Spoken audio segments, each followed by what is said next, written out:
This is question 21 from the 2018 ENGAA paper, section 1.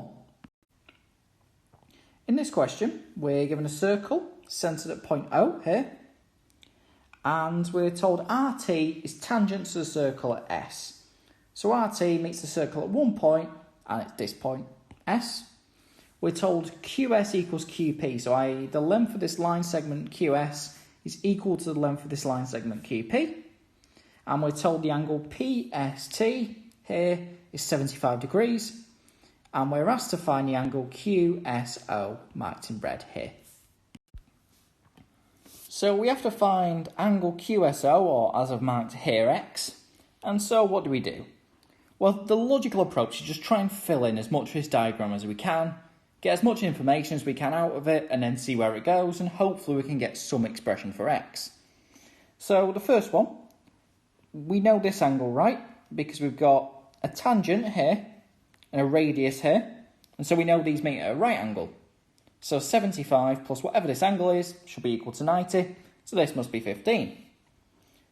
But now this doesn't look particularly good because it's not obvious what angles we could fill in next. So what we actually in fact need are some more lines. We need something else to play around with. So what logical choices of lines are there to add? Well, OQ and OP really. There's not really much else you could feasibly add.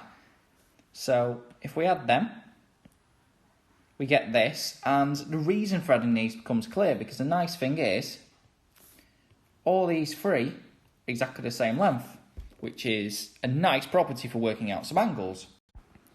So let's start working out these angles. So we've got this angle's 15, but this is an isosceles triangle because SO and OP are the same length, and so this must be 15 too. And we can do a similar thing up here. So this is the same length as this. So SOQ is an isosceles triangle, so if this is X, this must be X. And now for a second it looks like we're stuck. There's nothing else obviously we can fill in.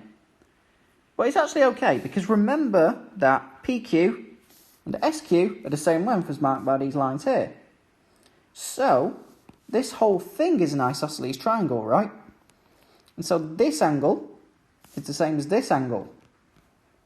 And so this angle must be X plus 15 degrees. So this must be X.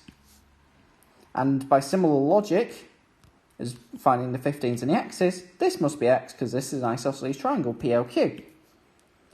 And we've got an absolute ton of information here, and we've actually got enough to find X. Because if you look at this big triangle, we've got every angle filled in as some expression of X.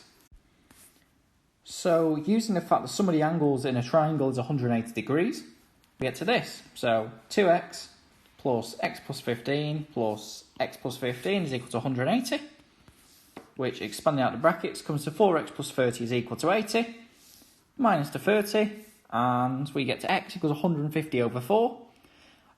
In the multiple choice, our answers are some of them are in decimal form, so let's get that down to a decimal. So 150 over 2 is 75, divided by 2 again, 37.5. Which is good, because that's answer C in our multiple choice, and so our answer is C.